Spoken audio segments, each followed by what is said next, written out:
Hello. Hello. Hello. Okay, so my name is Izzy, and I recently stumbled upon a book filled with dreams that I'd scribbled down in the dead of night as a elementary school child. I must have been between the ages of like 6 and 9 when I had these dreams. Maybe a little bit older, maybe like 7 and 10. Whatever, whenever you're in elementary school, that's the ages that I was amongst these various dreams. Anyway, I found this book, and the dreams in it are just absolutely horrific, and funny, and weird, and embarrassing, and I thought that it would be kind of a funny little experiment to read them each out loud and share them in this kind of like webisode-esque, Kafka-esque, webisode-ish series of me reading these dreams. So, okay, I don't have the book with me right now, so the premiere dream is going to be this crazy dream that I scrolled on a piece of, like, art paper, just written like a serial killer's ransom note. It's just, like, the worst spelling, and it makes no sense, and there's scratched out words, and there's visuals.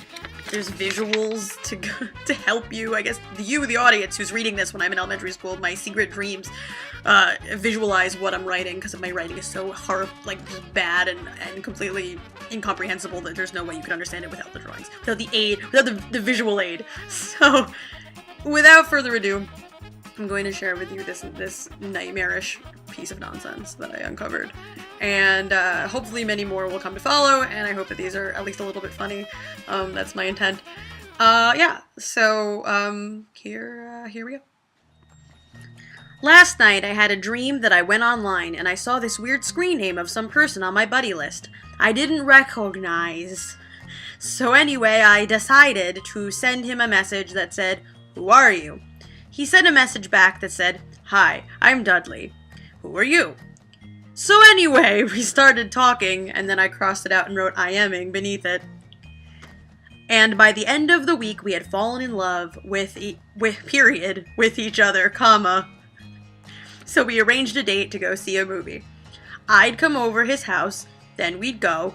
He gave me his address. Isn't this just riveting? Just riveting, I know. I should try to get it published. So when we stopped chatting, in parentheses, online, I made this little sleet, crossed out sheet of paper say, quote, "Dudley, nice, sweet, charming, I love him." So anyway, I went over his house and his mother told me that he hadn't gotten back from basketball practice yet. So I went up to his room to wait, and on his desk I found a bunch of little typed up notes that said things like, quote, my phone is distracting me, stop. I went up to his room, and on his desk I found a bunch of little typed up notes that said, quote, "Isabel, smart, funny, gives me hope." But there were like 10 of them, and in parentheses, and I just have to mention, by the way, I'm breaking the fourth wall here in this insanity, like, 3rd grade me, in a dream I'm writing to no one, has decided to break the fourth wall, and now in parentheses, and say just to mention to the imaginary audience that is not reading this. So, just so you know, that's what's happening now. Okay, in parentheses, I just have to mention, even now I feel 10 times stronger for Dudley than I do for, and then the name of a boy who I was in love with in elementary school. So basically what I'm doing now is breaking the fourth wall to put in a little footnote explaining that in my dream, this imaginary boy, I love him more than this actual boy that I went to elementary school with, who I kind of still have an online acquaintanceship with. So we're gonna omit his name, but yeah. So, yeah, and then I do for this other boy. Oh, continuing this footnote, continuing this footnote, where do I even start this again? I could feel it, oh.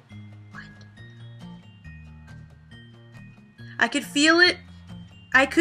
I loved him. This is such a mess. I could feel it. I loved him. That even as I'm writing this, I miss him terribly and he was only a dream. So, this is another footnote. After the first footnote, in the first footnote, somehow explaining that I'm awake now as I'm writing this, obviously. And I love this dream more than I love this boy who I knew and kind of still know from my elementary school. End parenthesis. So anyway, we went to the game and then slashed out and then movie behind it. But when we tried to get back up, we couldn't. We finally did, and for some reason, we had glue all over our butts. Oh, I guess that's why we couldn't get back up. Next page. So we both ran to our cars and got in. Parentheses. We didn't take the same car. Just in case you were confused. And his car was higher than mine, so it looked like this. I drew a picture so you could see. It looked like that. That's the cars. One is higher than the other car, so you can see them side by side. So it looked like this. And his car was higher than mine, so it looked like this. So he looked down on me, and I looked down, crossed out, up on him. And both of our cars wouldn't start. So we sat there just thinking, and we decided we'd take the jumper cable from my car and hook it to his car, drive his car home, and then call a pickup truck for my car. But when we tried to, we came to the horrifying fact that we both couldn't move. So the glue had dried us to the seats. The glue had dried us to the seats. So we sat there. In parentheses, it was really hot out, by the way. We sat there burning in the heat, and there was a crack in my window and a crack in his window, just big enough to fit our hands through. So we reached through them and clutched hands. Hours turned to days, and we both died of suffocation. When they found our corpses, the hands were clutched so tightly that they had to bury us side by side, drill holes in our caskets, so our arms had to go like this. The end.